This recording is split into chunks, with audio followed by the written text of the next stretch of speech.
आदाब नाजरीन, खबरनामे में आपका इस्तकबाल है। मैं हूं रेशमा आपके साथ। आइए नजर डालते हैं इस वक्त की हेडलाइंस पर। मरकजी काबीना ने लिए 1,20,000 करोड़ रुपए के फैसले, किसानों और तलबा को मिला दिवाली का तोहफा। रबी के मौसम के लिए एमएसपी में इजाफे को मिली मंजूरी। मरकजी हुकूमत के मुलाजमीन के लिए महंगाई भत्ता में इजाफा।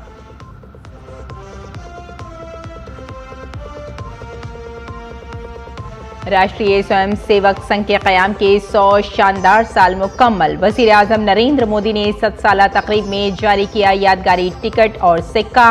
संघ के शानदार सफर को कुर्बानी, बेलौस खदमत, कौम की तामीर और नज़्म ज़ब्त की शानदार मिसाल करार दिया।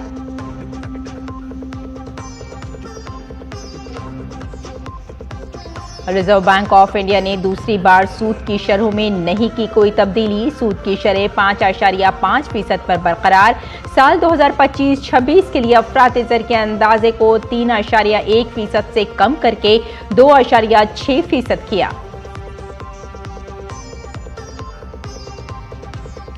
बरेली तशद्दुद मामले में पुलिस की बड़ी कार्रवाई। तसादुम के बाद 2 मुल्जिमान गिरफ्तार। शाहजहांपुर से आकर तशद्दुद में हुए थे शामिल। लूटी हुई बंदूक भी बरामद।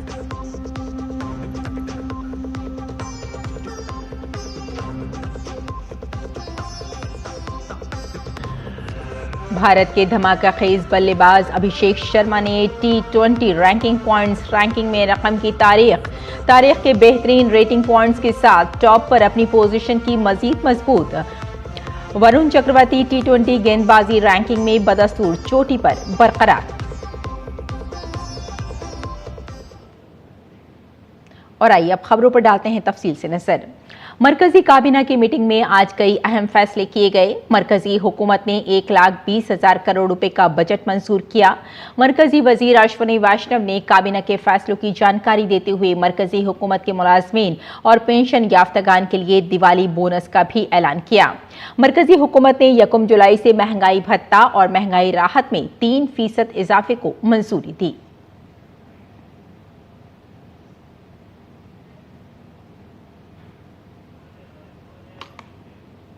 प्रधानमंत्री जी ने कैबिनेट में करीब 1,20,000 करोड़ रुपए के फैसले लिए हैं।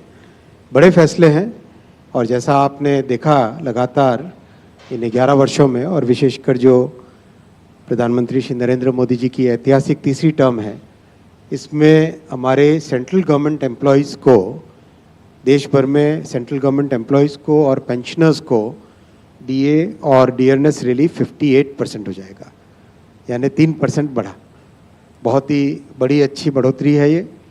और करीब 49 लाख एम्प्लॉयज़ और 69 लाख पेंशनर्स को इसका सीधा लाभ मिलेगा।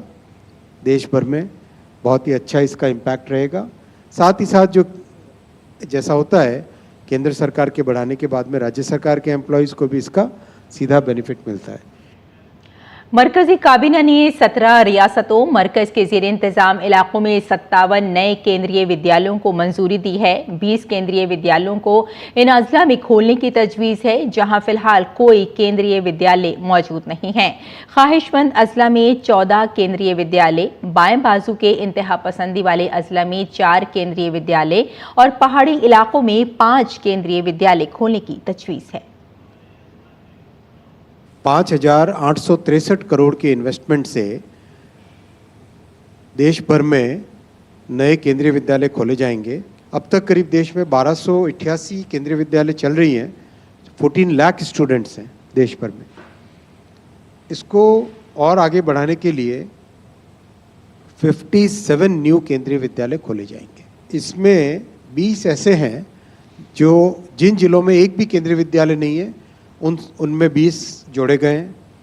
14 केंद्रीय विद्यालय ऐसे हैं जो एस्पिरेशनल डिस्ट्रिक्ट में आकांक्षी जिलों में हैं और 4 केंद्रीय विद्यालय लेफ्ट विंग, अब तो वैसे भी LWE ख़त्म होने वाला जल्दी, लेकिन पुराना जो क्लासिफिकेशन था उसके हिसाब से LWE जिलों में थे।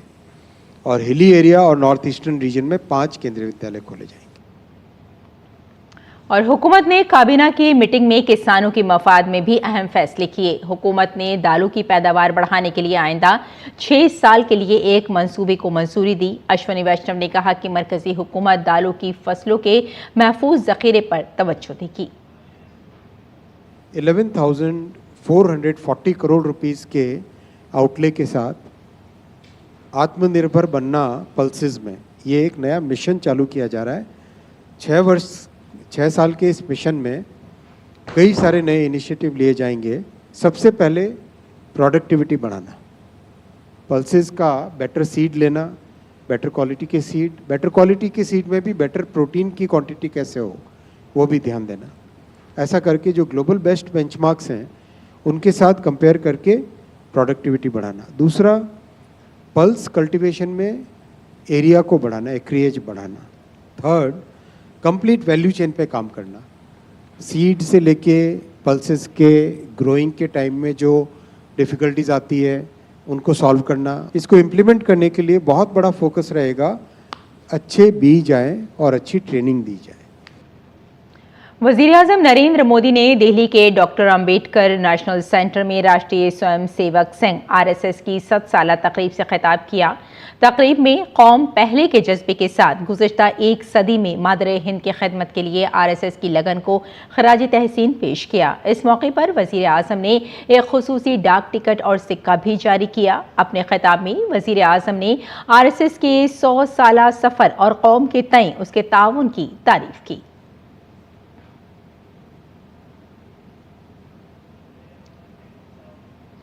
सौ वर्ष पूर्व राष्ट्रीय स्वयंसेवक संघ की स्थापना ये कोई संयोग नहीं था।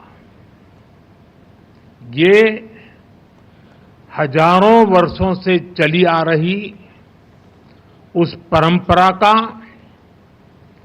पुनरुत्थान था, जिसमें राष्ट्र चेतना समय समय पर उस युग की चुनौतियों का सामना करने के लिए नए नए अवतारों में प्रकट होती है। इस युग में संघ उसी अनादि राष्ट्र चेतना का पुण्य अवतार है। वज़ीर-ए-आज़म ने कहा कि संघ के रज़ाकार जो कौम के बेहम खिदमत में मसरूफ़ हैं, समाज को बाइख्तियार बना रहे हैं। वज़ीर-ए-आज़म ने संघ के 100 साला सफ़र के मौके पर जारी किए गए खुसूसी डाक टिकट और सिक्के की अहमियत पर जोर दिया। 100 रुपये के सिक्के पर एक और राष्ट्रीय चिन्ह है और दूसरी ओर सिंह के साथ वरद मुद्रा में भारत माता की भव्य छवि और समर्पण भाव से उसे नमन करते स्वयंसेवक दिखाई देते हैं।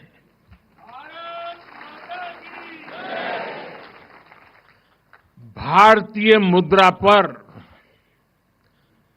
भारत माता की तस्वीर संभवतः स्वतंत्र भारत के इतिहास में पहली बार ऐसा हुआ है।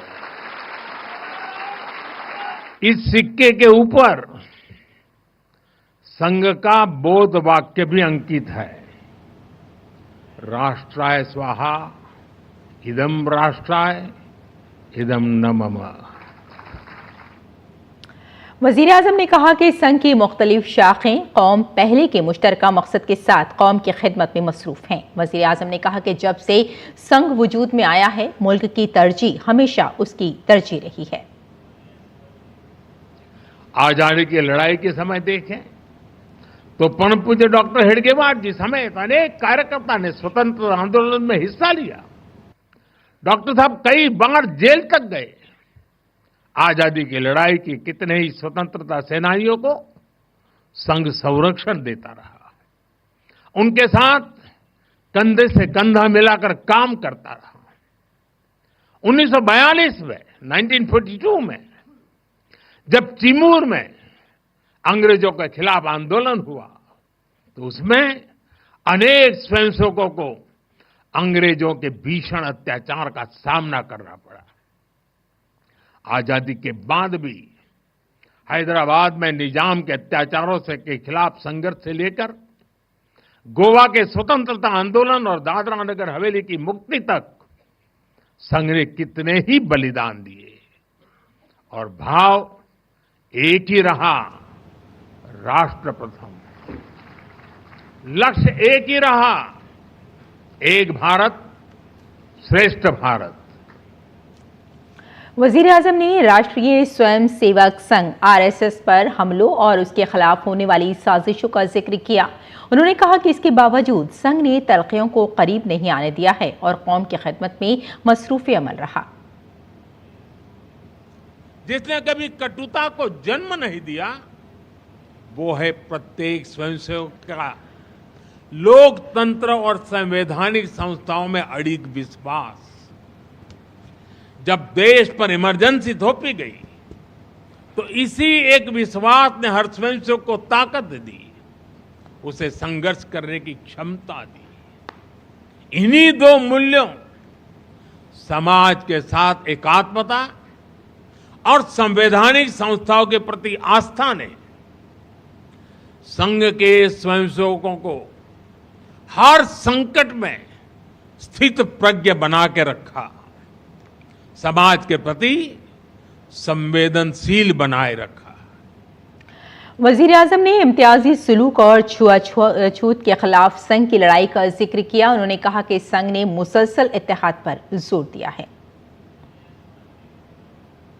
डॉक्टर साहब से लेकर आज तक संघ की हर महान विभूति ने, हर सरसंघ चालक ने भेदभाव और छुआछूत के खिलाफ लड़ाई लड़ी है। परम पूज्य गुरु जी ने निरंतर न हिंदू पतितो भवेत की भावना को आगे बढ़ाया, यानी हर हिंदू एक ही परिवार है, कोई भी हिंदू कभी पतित या नीचा नहीं हो सकता। पूज्य बाला साहब देवव्रत जी के शब्द भी हम सबको याद है। वो कहते थे, छुआछूत अगर पाप नहीं, छुआछूत अगर पाप नहीं तो दुनिया में कोई पाप नहीं है। सरसंघ चालक रहते हुए पूज्य रज्जू भैया जी और पूज्य सुदर्शन जी ने भी इसी भावना को आगे बढ़ाया। वर्तमान सरसंघ चालक आदरणीय मोहन भागवत जी ने भी समरसता के लिए समाज के सामने स्पष्ट लक्ष्य रखा है और गांव-गांव तक इस बात की ज्योत जगाई है। क्या है वो? उन्होंने कहा, एक कुआं, एक मंदिर और एक श्मशान। राष्ट्रीय स्वयं सेवक संघ के सरकार्यवाह दत्तात्रेय होसबाले ने अपने खिताब में कहा कि संघ का मकसद अफरात-ए-साजी के जरिए कौम की तामीर करना है। संघ की 1 सदी के सफर का जिक्र करते हुए उन्होंने कहा कि समाज ने इसके ताउन को देखा है। संघ एक विचार के लिए साधना करते हुए आए हैं। संघ के विचार भारत के इस मिट्टी के विचार हैं। यहाँ के इस सभ्यता और संस्कृति के हजारों वर्षों से यहाँ के लोगों ने जीवन में प्रयोग करते हुए विश्व के सामने एक श्रेष्ठ समाज को निर्माण करने का जो संकल्प लेकर जिस कार्य को उन्होंने आगे बढ़ाया, उस विचार के, उस जीवन दर्शन के, उस जीवन के प्रयोग के, उस सभ्यता के, उस संस्कृति के पहचान है।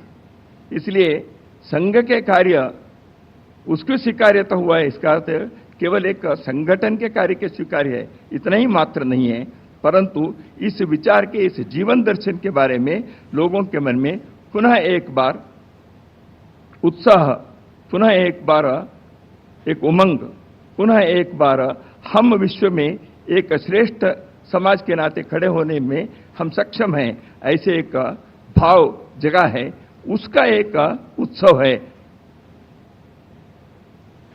रिजर्व बैंक ऑफ इंडिया की मॉनेटरी पॉलिसी कमेटी एमपीसी ने अपने फैसले का ऐलान कर दिया है। आरबीआई की मॉनेटरी पॉलिसी कमेटी ने पॉलिसी जाती सूद की शरहों में कोई तब्दीली न करने का फैसला किया है।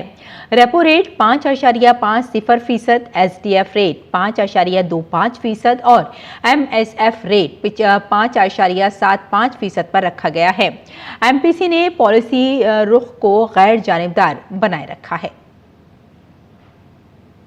After a detailed assessment of the evolving macroeconomic conditions and the outlook, the MPC voted unanimously to keep the policy repo rate unchanged at 5.5%. Consequently, the STF rate remains at 5.25%, while the MSF rate and the bank rate remain at 5.75%. The MPC also decided to continue with a neutral stance. RBI के governor का कहना है कि अफरात-ए-ज़र में कमी आएगी। Reserve bank of India ने अपनी माली साल 26 के लिए अफरात-ए-ज़र यानी सीपीआई के अंदाजे को कम करके 2.6% कर दिया है, जो पहले 3.1% था। गवर्नर संजय मल्होत्रा ने यह भी कहा था कि जीएसटी को माकूल बनाने से महंगाई पर असर पड़ेगा। अगली खबर का रुख करते हैं। उत्तर प्रदेश के बरेली में 26 सितंबर को नमाज जुमा के बाद भड़कने वाले तशद्दुद के सिलसिले में पुलिस इंतजामिया मुसलसल कार्रवाई कर रही है। मौलाना तौकीर रजा समेत मुतादिद अफराद को जेल भेज दिया गया है। आज पुलिस ने एक तसादुम में शाहजहांपुर के बाशिंदा इदरीस और इकबाल को हलाक कर दिया। दरअसल इदरीस पर 20 और इरशाद पर 17 मुकदमा दर्ज हैं। दोनों शाहजहांपुर से आकर हंगामे में शामिल हुए थे।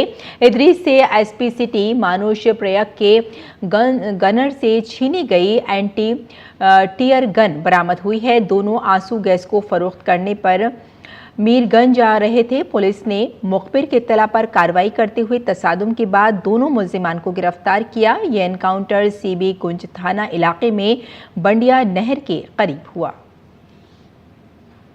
2 अभियुक्तों को पुलिस मुठभेड़ में गिरफ्तार किया गया है। इनके नाम है इदरीस पुत्र सद्दीक, जो थाना बदनापुर शाहजहांपुर का रहने वाला है, और इकबाल पुत्र जफर अली, ये भी थाना बदनापुर जिला शाहजहांपुर का रहने वाला है। इन दोनों को पुलिस मुठभेड़ के दौरान गोली लगी है। इनको उपचार के लिए भेजा गया है। इन दोनों के पास से एक छीनी हुई सरकारी एंटी राइट गन, जो मौके पे मौजूद पुलिस बल था उससे छीनी गई थी, ये बरामद हुई है। 2 तमंचे 315 बोर के अवैध तमंचे बरामद हुए हैं। हुक्का और जिंदा कारतूस बरामद हुए हैं। एक मोटरसाइकिल पैशन प्लस और 2 मोबाइल फोन बरामद हुए हैं। इन दोनों से पूछताछ में प्रकाश में आया है कि ये दोनों उस दिन घटना के दिन शामिल थे। और लेह में जिंदगी तेजी से मामूल पर लौट रही है। अब तक लेह में कर्फ्यू नाफिज था, लेकिन आज लेह के तमाम बाजार मुकम्मल तौर पर खुल चुके हैं। लोग अपने घरों से निकल पा रहे हैं। इंतजामिया का कहना है कि स्कूल और कॉलेज आज तक बंद हैं, ताहम इसके बाद दोबारा खुलेंगे और मोबाइल इंटरनेट खदमात भी बहाल कर दी जाएगी। डीडी न्यूज के नुमाइंदे ने इस बारे में लद्दाख के लेफ्टिनेंट गवर्नर कविंद्र गुप्ता से खुसूसी बातचीत की। लेफ्टिनेंट गवर्नर ने कहा कि 1 या 2 दिन में लेह में हालात मामूल पर आ जाएंगे। उन्होंने ये भी कहा कि फायरिंग में 4 अफराद की हलाकत अफसोसनाक है। फायरिंग के वाक़े की भी तहकीकात की जाएगी। लद्दाख के उपराज्यपाल महोदय इस समय हमारे साथ हैं। सर, आप देखें कि पिछले कई दिनों से लेह के अंदर कई तरह के प्रतिबंध लगे हैं, मार्केट वगैरह नहीं खुल पा रहा है, हालांकि मेडिकल स्टोर जैसी चीजें खुल रही। नॉर्मल सी बहाल होने में कितना टाइम लगेगा? देखिए, पिछले 24 तारीख को जो वाकया हुआ, आप देख रहे हैं, आप लेह में हैं। आज हमने परिस्थितियों को देखते हुए 4 घंटे की ढील दी थी। जब वो नॉर्मल रहा, उसके बाद 3 घंटे हमने उसकी एक्सटेंशन दी। कल भी जो प्रशासन की तरफ से यह किया जा रहा है, सुबह से लेकर के शाम तक पूरी मार्केट, सभी दुकानें यहाँ पर खुलेंगी। उसके बाद 2 अक्टूबर है और हमारा ये प्रयास है कि सभी जो लाइफ है नॉर्मल तरीके से चले और उसमें स्कूल भी खुलें, कॉलेजेस भी खुलें, लोग दफ्तर भी जाएं, अपने जो बिजनेस एस्टेब्लिशमेंट है वहाँ भी जाएं। इस प्रकार का हमारा प्रयास है। 1 आध दिन के बाद सब नॉर्मल किया जाएगा। दूसरा सर, आप देखें कि लेह एपेक्स बॉडी है और केडी है, उन्होंने कहा है कि जब तक यहाँ पर नॉर्मल सी बहाल नहीं होगी वो बातचीत के लिए दिल्ली नहीं जा पाएंगे। तो अब बीच का रास्ता सर कैसे निकलेगा अगर बातचीत नहीं होगी तो? देखिए, कोई भी बात जो होती है, सरकार ने पहले से ही बातचीत के लिए 24 तारीख से पहले ही बुलाया था, लेकिन जब इस प्रकार की कोई घटना हो गई तो उसके लिए ये बातें रुकी हैं।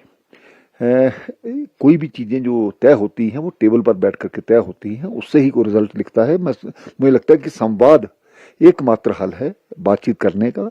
नॉर्मल सी कुछ दिन में जो बहाल होगी तो मुझे लगता है ये सारा जो केंद्र सरकार की तरफ से कोशिश है, उन्होंने कहा है हमारे दरवाजे हमेशा खुले हैं, तो मुझे लगता है कि ये रास्ता अपनाना चाहिए, इस बात को समझना चाहिए।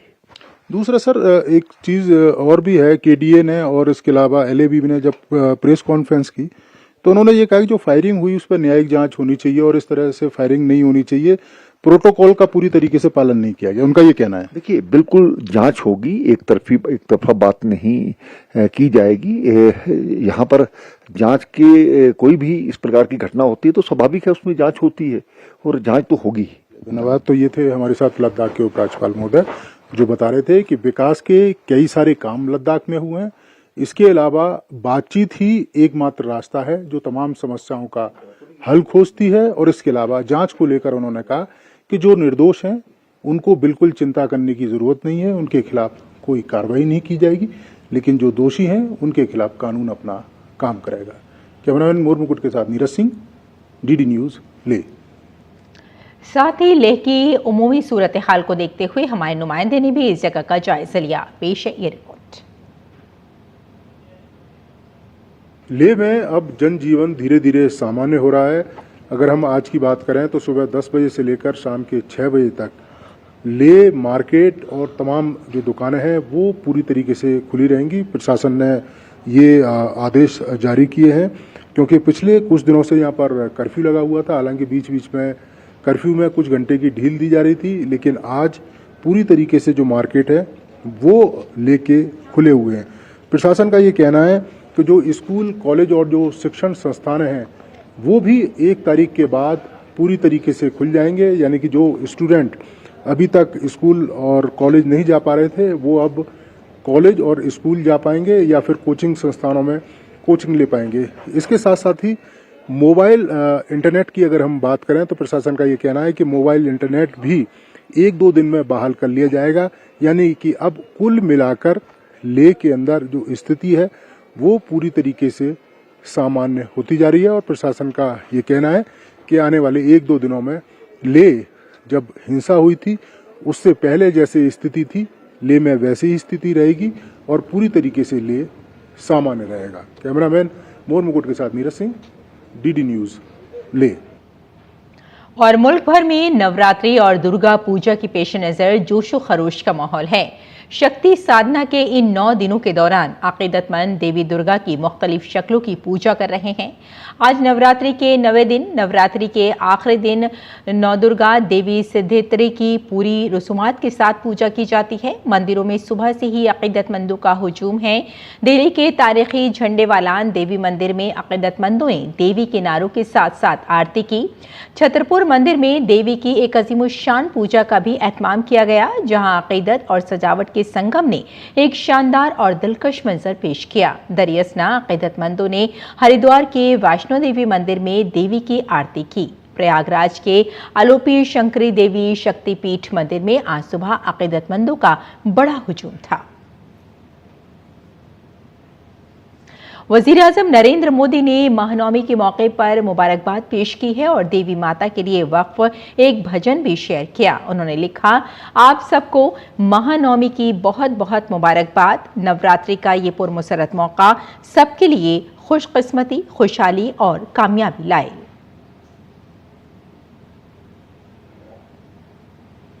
अगली खबर का रुख करते हैं। फिलीपींस में 6.9 शिद्दत का एक ताकतवर ज़लज़ला आया जिसने बड़े पैमाने पर वहां तबाही मचा दी। इस ज़लज़ले के नतीजे में कम से कम 69 अफराद हलाक और 100 से ज़ायद जख्मी हो गए।